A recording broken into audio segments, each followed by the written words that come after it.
আসসালামু আলাইকুম, welcome to my channel S plus design. শুধু প্রশিক্ষণ নয়, আপনাকে স্বাবলম্বী করে তোলাই আমাদের লক্ষ্য। আশা করি সবাই সুস্থ আছেন। 1 fill, 2 stroke, 3 pen tool, 4 add anchor point tool, 5 delete anchor point tool, 6 anchor point tool, 7 smart guide. তো আমাদের এই 7টি বিষয় আজ আমাদের ক্লাস হবে। তো আজকে আমাদের একটু মনোযোগ দিতে হবে, কারণ এটি একটি বিশেষ ক্লাস। আমি কিভাবে বলছি তার থেকে কিভাবে বোঝানোর চেষ্টা করছি সেদিকে সবাই ফোকাস দিবেন। আমি এখন কিবোর্ড থেকে কন্ট্রোল চেপে এন চাপ দিলে আমার একটি নিউ ডকুমেন্ট চলে আসবে। আমি A4 নতুন একটি পেজ নেব।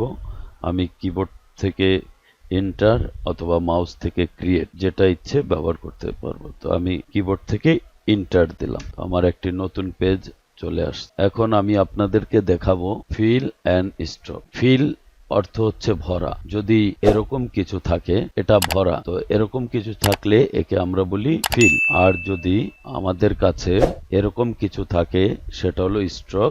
স্ট্রোক হলো রেখা, স্ট্রোক হচ্ছে রেখা। তো ফিল অর্থ ভরা আর স্ট্রোক হলো রেখা। তো আমরা দেখব কোথায় আমরা ফিলটা পাবো। আমরা এখানে দেখতে পাচ্ছি ফিল, এটা হলো ফিল আর এটা হলো স্ট্রোক। আমরা যদি মাউসটি রাখি আমরা দেখতে পাচ্ছি এখানে ফিল লেখাটি উঠেছে। আমরা স্ট্রোকে রাখলে এটা স্ট্রোক লেখা উঠবে। তো আমরা চলে যাব পেন টুলে। তো পেন টুলে কাজ করার জন্য আমাদেরকে অবশ্যই স্ট্রোক নিয়ে কাজ করতে হবে। যদি পেন টুলটি ফিল এবং স্ট্রোক দুটোটি থাকে, তাহলে আমি যখন কাজ করব আমরা কি প্রবলেমে পড়তে পারি দেখুন, এরকম হতে পারে। তো আমরা যে সঠিক কাজটি সেটি বুঝতে পারবো না। তো আমরা এখন এই পেন টুল বা কলম, এই পেন টুল দিয়ে আমরা ছবি আঁকবো। তো এই ছবি আঁকার জন্য আমরা কি করব, এই ফিলটিকে উপরে উঠাবো। তো আমরা মাউসে ক্লিক করলে ফিলটি উপরে উঠে আসবে। আমরা ফিলটিকে নান করে দেব, কেটে দেব, আর স্ট্রোকটিকে আপ করে দেব। আমি মাউস দ্বারা ক্লিক করলে স্ট্রোকটি ফিলের উপরে চলে আসবে। আমরা এখন পেন টুল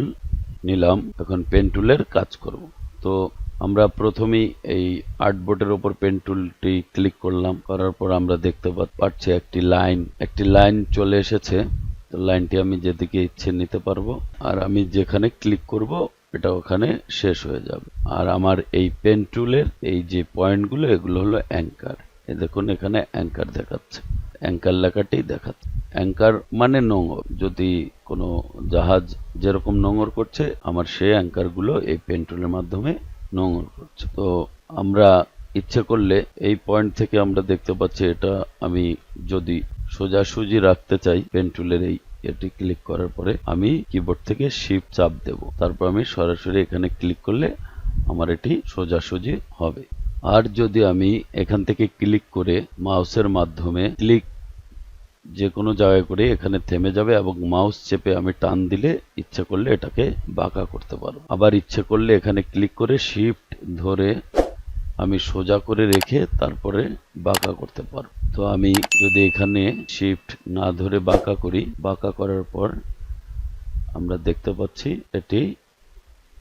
এই অ্যাঙ্কারটি এভাবে থাকবে, লাইনটি। তখন আমরা ইচ্ছে করলে অ্যাঙ্কারের উপরে ক্লিক করে পাতটি কেটে দিতে পারি। আমি যদি এখানে ধরি তাহলে দেখুন একটি গোলাকার একটি চিহ্ন আসছে, তার মানে আমার এখানে শেষ। আমি যদি এখানে ক্লিক করি তাহলে আমার এটা অর্ধেক হয়ে যাবে। যদি আমি এখানে ক্লিক করে মাউস চেপে ধরে কাজ করি তাহলে আমি দেখতে পাচ্ছি আমার একটি ডিজাইন হয়ে গেছে। এখন আমি আপনাদেরকে প্লাস টুল, গ্রুপ সিলেকশন টুল এবং ডাইরেক্ট সিলেকশন টুল, এই তিনটি সিলেকশন টুল প্রথম ক্লাসে দেখিয়েছি। তো ডাইরেক্ট সিলেকশন টুলের এখানেও কাজ আছে। দেখুন এই যে হ্যান্ডেলটি, এটি ইচ্ছে করলে আপনি ডাইরেক্ট সিলেকশন টুল নিয়ে মুভ করাতে পারবে, ইচ্ছে করলে এটিকেও মুভ করাতে পারবে এই হ্যান্ডেলের মাধ্যমে।